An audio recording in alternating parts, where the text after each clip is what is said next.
বর্তমান স্বামীর হার্টের অপারেশন করাতে হবে তা আমার ভাবনাতেও কোনোদিন ছিল না। আজও মনে আছে আমি যেদিন আমার প্রাক্তন স্বামী ইরাদকে ডিভোর্স করেছিলাম, সে খুব কেঁদেছিল, আমাকে অনেক আটকানোর চেষ্টা করেছিল, কত শত লোকের সামনে সে আমার পা পর্যন্ত জড়িয়ে ধরেছিল, কিন্তু নিজের অহংকারের কাছে তার ভালোবাসা আমার খুব তুচ্ছ লাগছিল। তাকে আমি মানুষই মনে করিনি। তবে আজকে সে এতই বড় হয়ে গেছেন যে তার সামনে আমি খুবই নগণ্য হয়ে গেছি। সে যদি আমাকে ফিরিয়ে দেয় তাহলে হয়তো আমার স্বামী আর এই দুনিয়ার আলো দেখতে পারবেন না কোনোদিন। তার চেম্বারের বাইরে বসে আছি আমি অনেকক্ষণ ধরেই। চোখে মুখে অন্ধকার যেন নেমে এসেছে। পুরনো কথাগুলো একে একে করে সব মনে পড়ছে। কিভাবে এতগুলো দিন কেটে গেল। আমি সেই সিলেট থেকে আজকে প্রায় 10 বছর পর ঢাকায় এসেছি সাহিলের সাথে, শুধুমাত্র সাহিলের চিকিৎসা করার জন্য। আজকে আমার টাকাও আমাকে কোনো রকম সাহায্য করতে পারবে না। ইরাদ ছাড়া আর কেউ এতটা কাবিল ডাক্তার নেই যে কিনা এই অপারেশনটা সাকসেসফুলি হ্যান্ডেল করতে পারবে, কারণ এই অপারেশনে সাহিলের বাঁচার সুযোগ মাত্র 1%। আর এই ক্ষেত্রে আমি চাই বেস্ট ডাক্তারের কাছেই তার ট্রিটমেন্ট করাবো। ইরাদ সদ্য আমেরিকা থেকে ফিরেছে মাত্র কয়েকদিনের জন্য, তাও তাকে হায়ার করে আনা হয়েছে শুধুমাত্র বিশিষ্ট কিছু পেশেন্ট দেখার জন্য।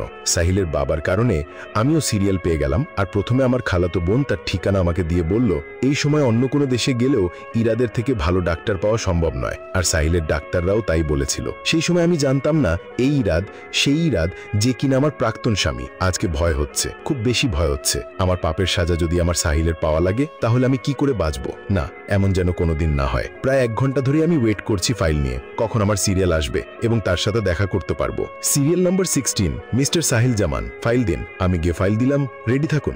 যেই মাত্র বলল আমার সিরিয়াল এসেছে, মনের ভয় যেন বেড়ে গেল, কান্না যেন উপচে পড়তে চাইছে, সাহস হচ্ছে না ভেতরে যাওয়ার, হাত পা একদম ভারী হয়ে গেছে। চলো আসুন, মিস্টার সাহিল জামান আছেন? জি জি। লোকটা আমাকে দেখে ভ্রু খুঁচকে তার হাতে সিরিয়ালের খাতাটায় নাম পড়ে দেখলো, আর আবার আমার দিকে তাকালো। আপনি সাহিল জামান? না, আমি ওনার স্ত্রী। সেই হসপিটালের 4র্থ তলায় ভর্তি আছেন, তার রিপোর্ট দেখাতে এসেছি। আসুন ম্যাম। আমি ভেতরে গেলাম, দেখলাম ইরাদ টেবিলে বসে আছেন, মাথা নিচু করে ফাইল পড়ছে, আর তার দুই পাশে 2জন ডাক্তার দাঁড়িয়ে আছেন। বুঝলাম তারা নিশ্চয়ই তার জুনিয়র হবে। আমাকে তাদের মধ্যে একজন বসতে বললেন, আমি বসলাম। ইরাদ আবছা দেখতে পেল একজন মহিলা এসে বসেছে, সে ফাইল নিয়ে স্টাডি করতে ব্যস্ত। তখন অপর পাশে বসা মহিলাটাকে জিজ্ঞেস করলো, মিস্টার সাহিল আপনার কি হন? আমার হাজবেন্ড। আওয়াজটা ইরাদের পরিচিত লাগলো। তখনই সে তাকিয়ে দেখলো, আমার চোখ ভর্তি অশ্রু। আজকে ইরাদ আমাকে দেখে একদমই অবাক হলো না, খুব স্বাভাবিকভাবেই বলল, আপনার হাজবেন্ডের অবস্থা খুবই গুরুতর, যত তাড়াতাড়ি সম্ভব তার অপারেশন করা লাগবে, না হলে উনি সার্ভাইভ করতেন না। আমরা প্রস্তুত। আলিফ, চেক করো আমার ফ্রি টাইম কবে আছে। স্যার, আজ রাত 3:30 থেকে 5:30 পর্যন্ত আপনার শিডিউল ফ্রি আছে। পেশেন্টের কন্ডিশন কেমন আছে চেক করো, সব ঠিক থাকলে আজকেই অপারেশন হবে। স্যার, লাস্ট সবকিছু চেক আজকেই করা হয়েছে, তার ভর্তির সময় অপারেশন করা সম্ভব। ওকে দেন, রেডি করো সবকিছু। ইরাদের কথাগুলো শুনে আমি খুব অবাক হচ্ছি। রাতে সে জেগে থাকবে? সে খুব ঘুমকাতুরে ছিল সবসময়। রাত 10টার মধ্যে ঘুম দিত আর উঠত সকালে 6-7টায়। তাহলে আজকে কিভাবে জাগবে রাত? নাকি সে অপারেশন করবে না বলে এমন করছে? সে কি আমার উপরে রিভেঞ্জ নেবে? আমি না পেরে তাকে জিজ্ঞেস করেই ফেললাম, আজকেই তুমি অপারেশন করবে তো? তখন খুব দৃঢ়তার সাথে ও ভাব গাম্ভীর্যের সাথে সে আমাকে পাল্টা প্রশ্ন করলো, আমার যোগ্যতার ওপরে কি আপনার সন্দেহ আছে? না। কিন্তু ইরাদ তাকে আর কিছু না বলতে দিয়ে একটু পরের অপারেশন নিয়ে বলতে শুরু করে দিল অন্য ডাক্তারের সাথে। আমি আর কিছু না বলে বের হয়ে এলাম তার ক্যাবিন থেকে। বের হয়ে কাঁচের গ্লাসের অপর পাশ থেকে একবার ইরাদকে দেখলাম। এরপর আমাদের ক্যাবিনে চলে এলাম। সাহিল ঘুমাচ্ছে। আমি এর আগে থেকে কতটা বদলে গেছে ও, কথা কতটা গাম্ভীর্যের সাথে বলে এখন। দেখতে আগের চেয়েও সুন্দর হয়ে গেছো। এতটা সাকসেস, এতটা সম্মান আজকে ইরাদের কাছে। কেমন যেন নিজেকে খুব বেশি ছোট মনে হতে শুরু করলো। এমন আগে কোনোদিনও লাগেনি। এতটা কষ্ট কেন অনুভব করছি জানি না। মনের মাঝে একটা শূন্যতা ভালোভাবেই বিরাজ করছে, একটা হাহাকার কাজ করছে। আমি আমার সাইলের হাতটা ধরলাম খুব শক্ত করে। আজকে দোয়া করা ছাড়া আল্লাহর কাছে আর কোনো উপায় নেই আমার।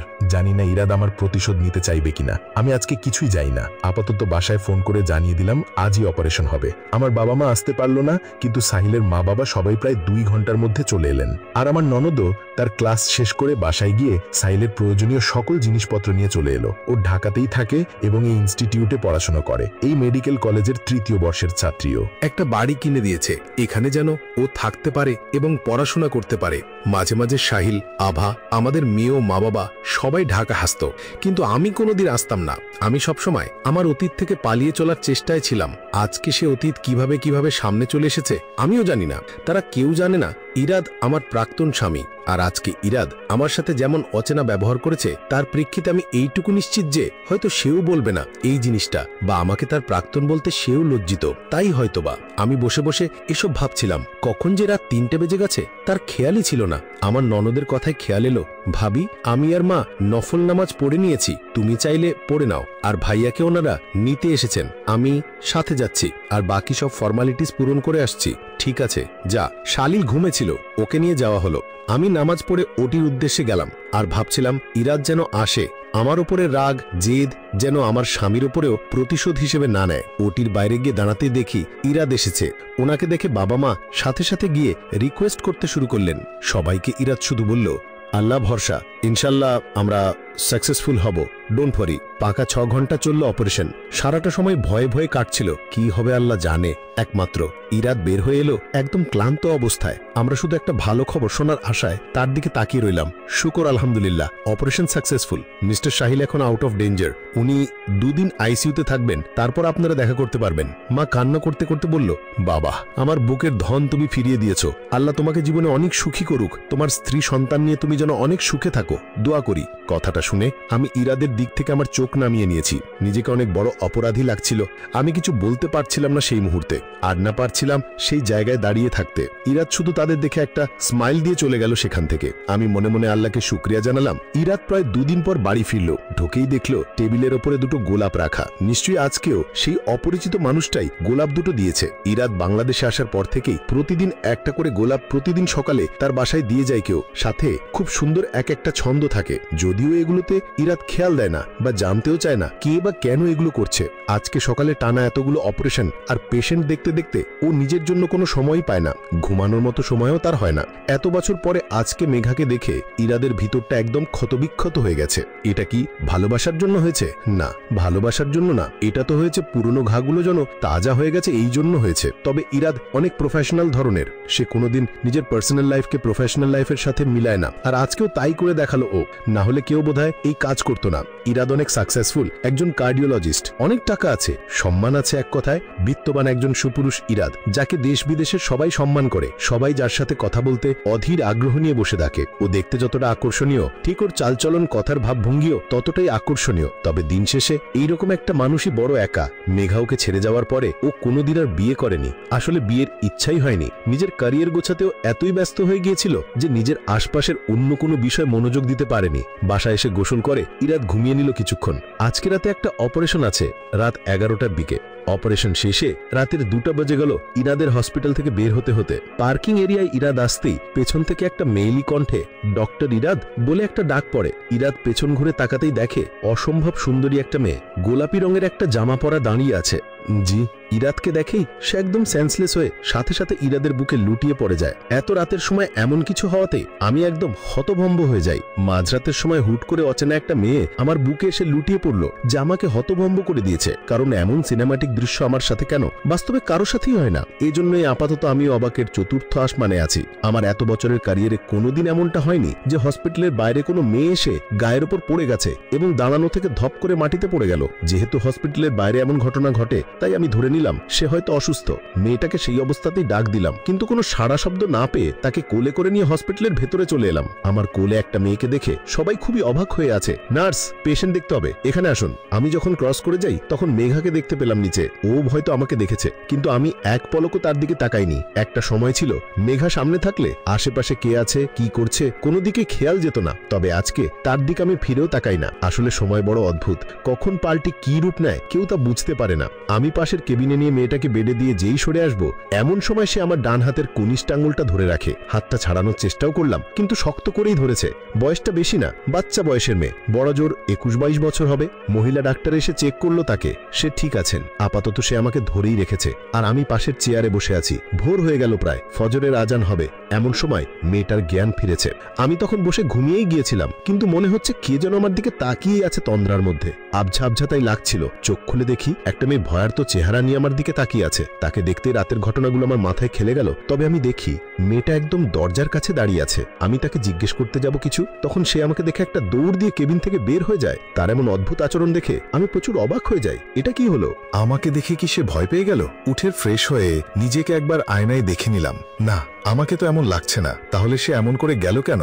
এটা আমার জন্য একটা বড় ধরনের রহস্য হয়ে রয়ে গেল। তবে রহস্য হলে কি আর করার, কত শত পেশেন্ট দেখা লাগে সারাদিনে আমার, কিন্তু এমন কাউকে আগে দেখিনি তবে এসব না ভেবে আপাতত বাসায় যাওয়াটাই ঠিক হবে, কারণ আজকে এই হসপিটালের কমিউনিটির বিশেষ অনুরোধে কিছুদিন মেডিকেল কলেজে ক্লাস নিতে হবে আমার। গাড়ির সামনে আসতেই দেখি গাড়ির ওপরে একটা গোলাপ রাখা। এরকম গোলাপ বাংলাদেশে আসার পর থেকে প্রতিদিন বাসায় পাই। আজকে তা হাসপাতালের পার্কিং এরিয়ায়। ব্যাপারটা আসলে এখন আর উপেক্ষা করতে পারছি না। বিষয়টা সত্যিই আমাকে ভাবাচ্ছে। বাসায় এসে ফ্রেশ হয়ে নামাজ নাস্তা শেষ করেই আমি ঘুম দিলাম। 10টার দিকে বের হতে হবে। সাহিলের জ্ঞান ফেরেনি এখনো। মেঘা কেবিনে শুয়ে আছে। সোফার মধ্যে মা বাবা ঢাকার বাসায় চলে গেছে। মা যদিও বলেছিল মেঘাকে বাসায় যেতে, সেই থাকবে, কিন্তু মেঘা অমত দেখিয়ে বলল সে আজ দুপুর পর্যন্ত থাকবে। যখন ননদের ক্লাস শেষ হবে তাকে একবারে বাসায় যাবে। সেই সময়টা মা বাবা থাকবে হসপিটালে। নিজের সাথে নিজে আজকে কথা বলছে মেঘা। আচ্ছা, আমি কি কষ্ট পাচ্ছি? কেন পাচ্ছি? আজকে ইরাদকে আমি এই জায়গায় দেখেছি বলে এটা কি আমার মনের হিংসে? হ্যাঁ, এটা সত্যিই আমি ভাবিনি এত বড় জায়গায় এত সম্মান, এত প্রভাব, এসবের মধ্যে ইরাদকে দেখব। তাই কি আমি এতটা চমকে গেছি? বুঝতে পারছি না। তবে আমার কাছে ব্যাপারটা ভালো লাগেনি। আমি খুব অস্থির হয়ে আছি। রাতেও দেখলাম একটা মেয়েকে কোলে করে ইরাদ আমায় ক্রস করে গেল, যদিও মেয়েটার চেহারা দেখতে পাইনি। আগে কোনোদিন ইরাদ আমাকে দেখলে অন্য সব কাজ ভুলে যেত, আর এখন সে আমার দিকে ফিরেও তাকায় না। আমি প্রথম থেকে খেয়াল করেছি আমাকে দেখে একদম অচেনা অচেনা ব্যবহার করছিল ইরাদ। আচ্ছা, আজকে যদি আমি দেখতাম সে মধ্যবিত্ত ইরাদকে, তাহলে কি আমি যতটুকু ওকে নিয়ে ভাবছি অতটুকু ভাবতাম? না, হয়তো ভাবতাম না। তখন আমার অহং সন্তুষ্ট হতো। আমি হয়তো ভালো থাকতাম, এমন কষ্ট পেতাম না। ইরাদ মেডিকেল কলেজে এসে পড়েছে। 9:50 বেজে গেছে।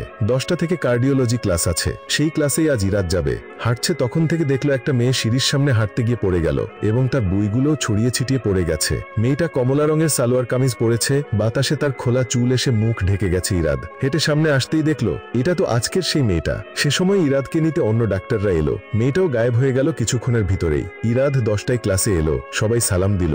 ইরাদ ওয়ালাইকুম আসসালাম বলে ক্লাস শুরু করলো। হঠাৎ ইরাদ খেয়াল করলো সেই মেয়েটা এই ক্লাসে। তার মানে সেই মেডিকেলে পড়াশোনা করে সে।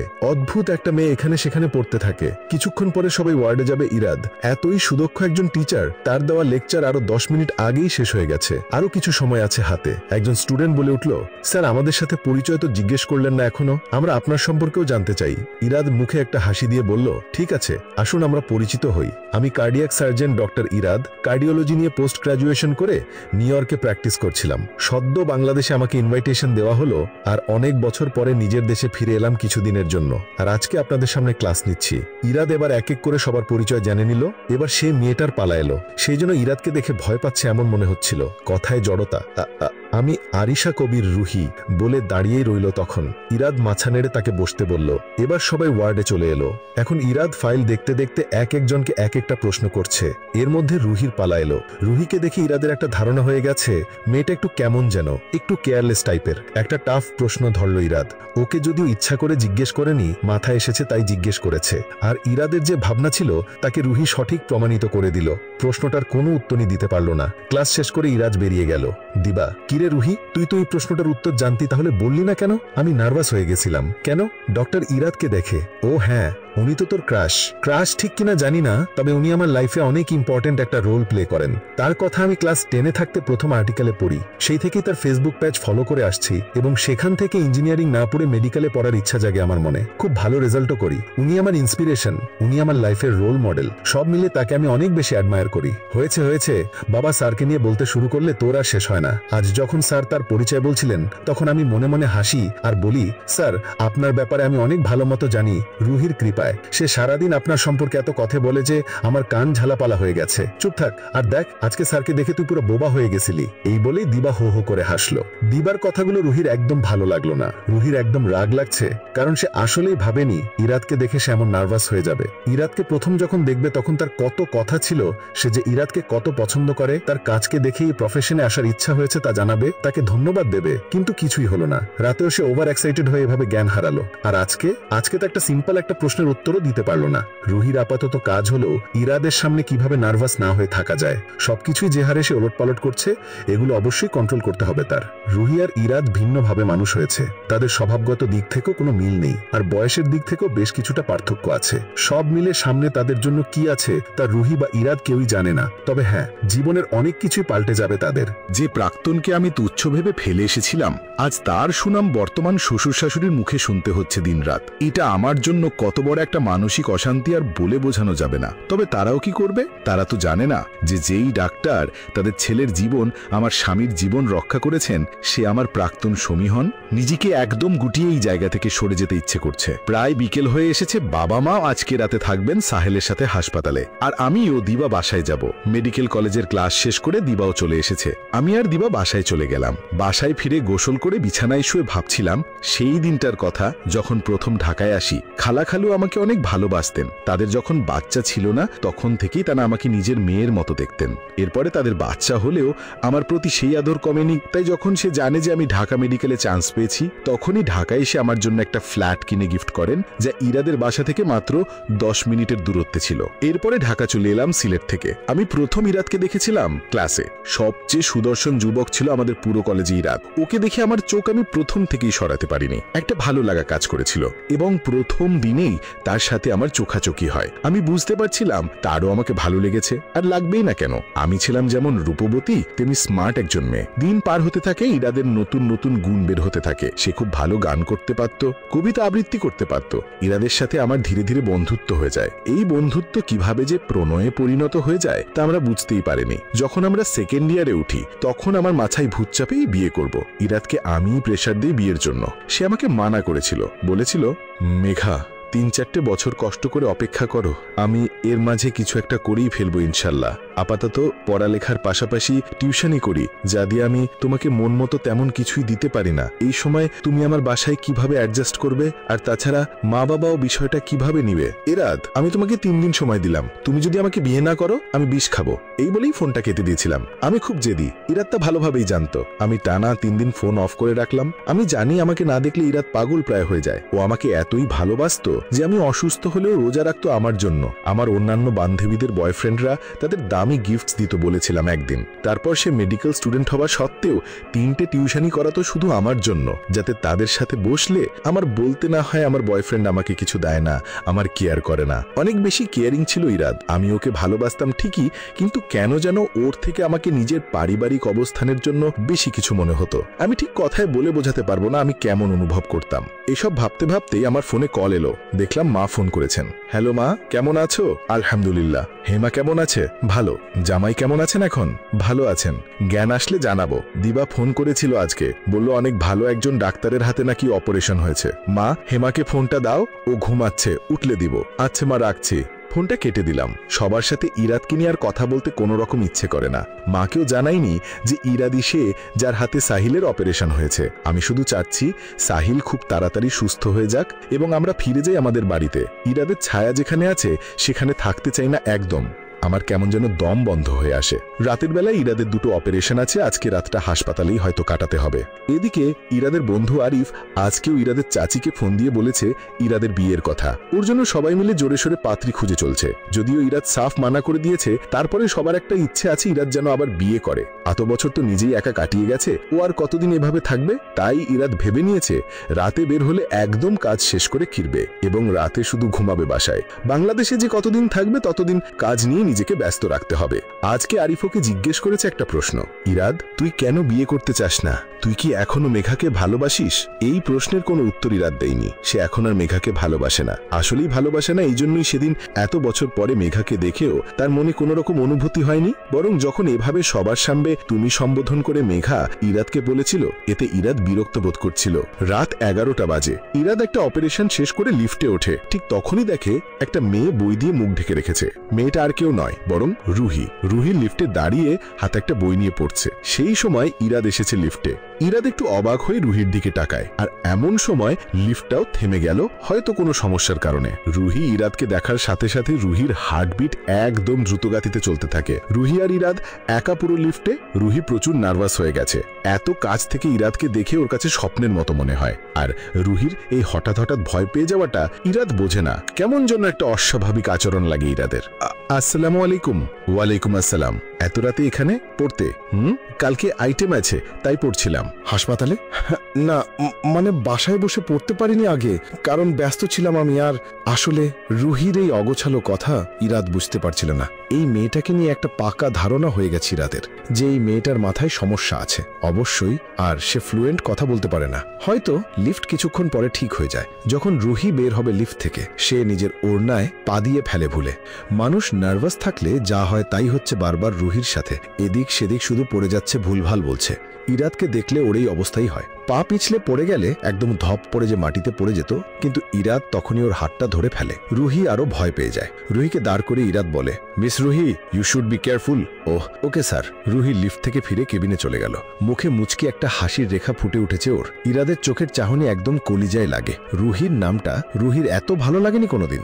আজকে ইরাদের মুখে নিজের নামটা শুনে যে পরিমাণ ভালো লাগছে তা হয়তো ও বলে বোঝাতে পারবে না। ওর প্রতিটা সমস্যায় ও আগে ইরাদের ছবি দেখত, কারণ ওর কাছে ইরাদকে সুপারম্যান মনে হতো। যে মানুষটা অন্য একজন মানুষের জান বাঁচায় সে তো অবশ্যই সুপারম্যান। ইরাদকে দেখলেও একটা মনোবল পেত।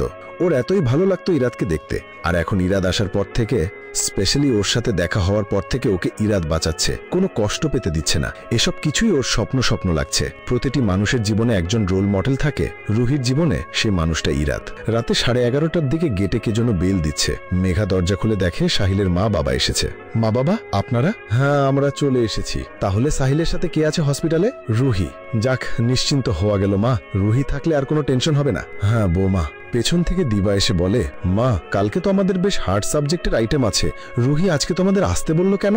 মেঘা, রুহি কত শার্প স্টুডেন্ট এটা তো জানোই। ওর নিশ্চিত পড়া শেষ, তাই হয়তো বলেছে মা বাবাকে আসতে। হতে পারে। এই বলে দিবা চা নিয়ে চলে গেল নিজের ঘরে।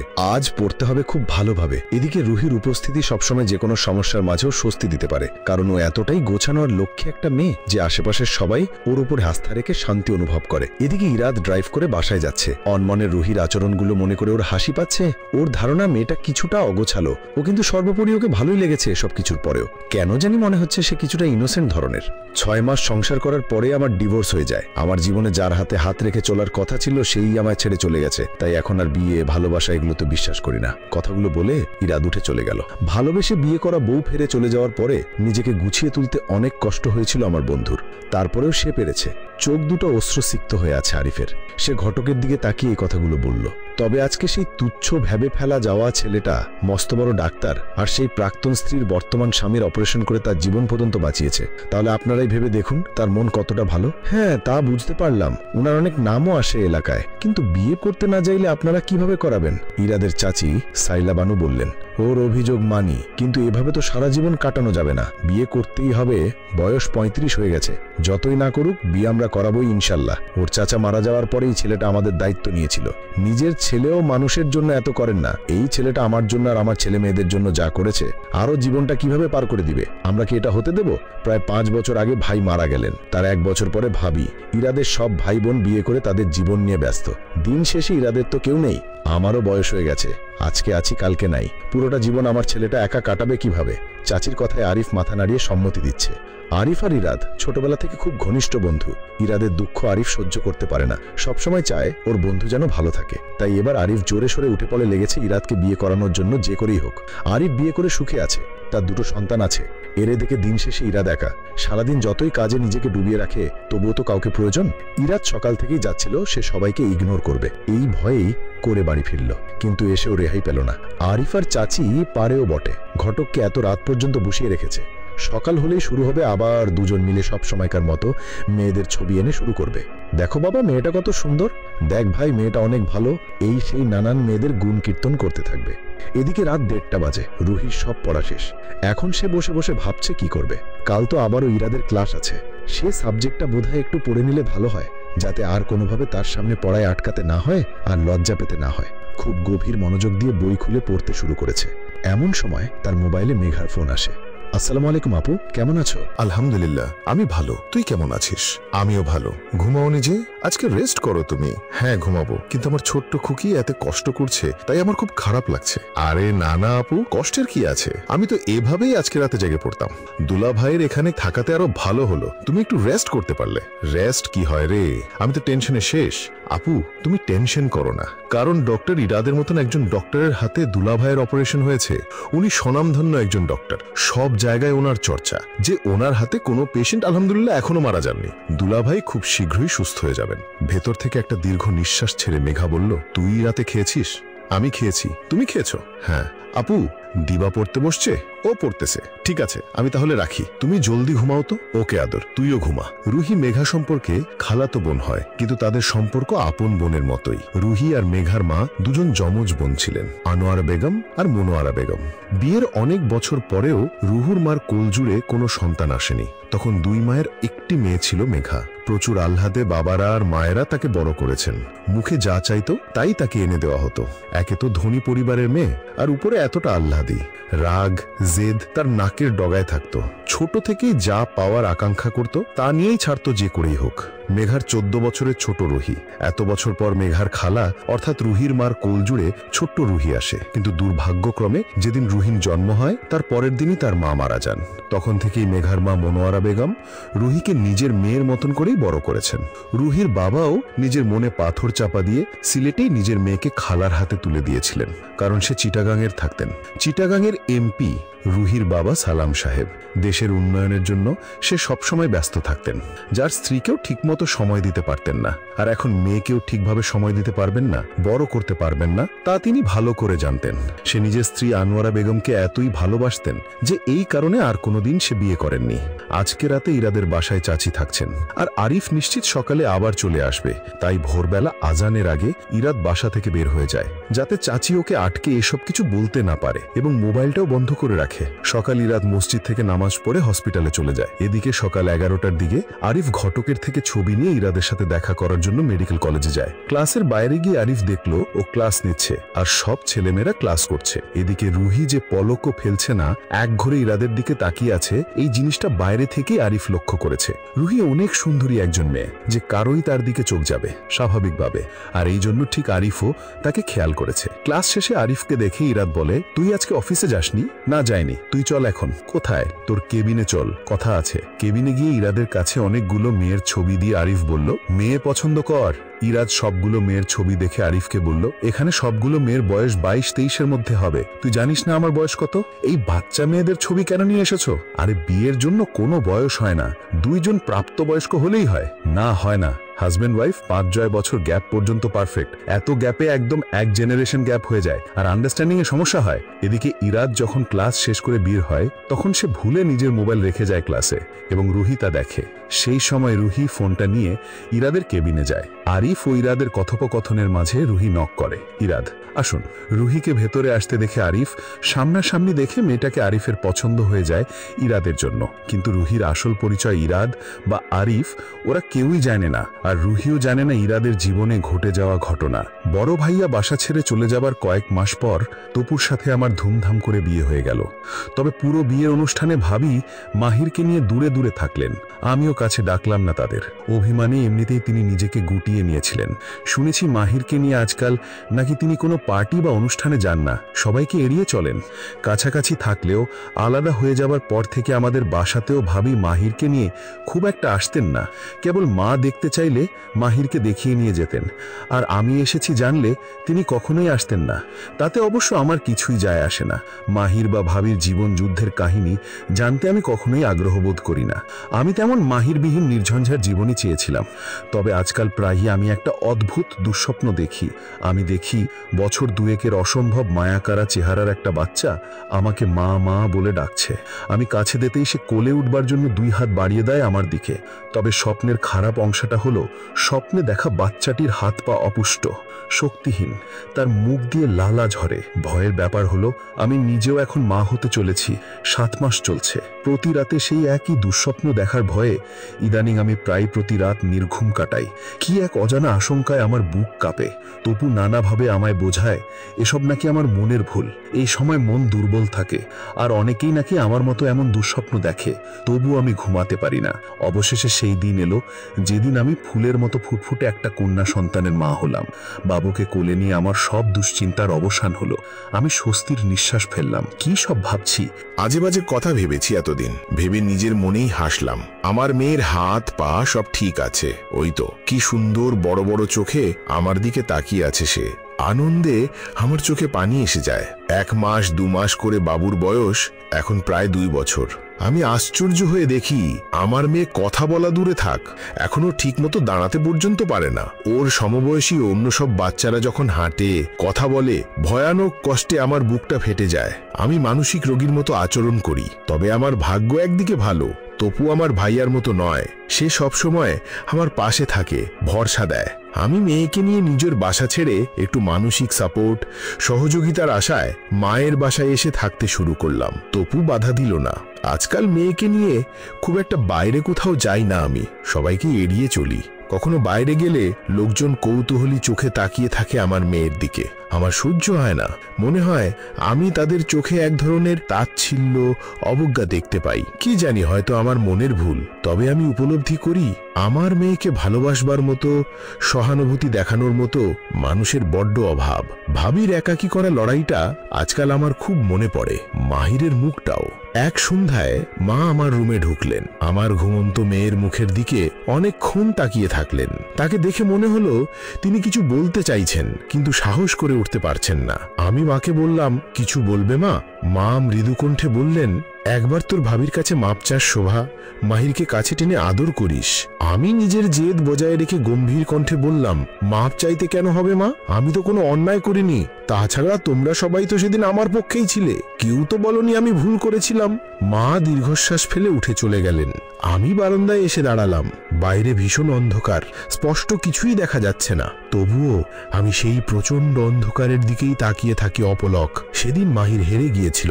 আমার বুদ্ধি, কৌশল, যুক্তি আর সবার বিচারে পরাজিত হয়ে অপমান নিয়ে এই বাসা ছেড়ে চলে গিয়েছিল সে। কিন্তু আসলে কি হেরে গিয়েছিল?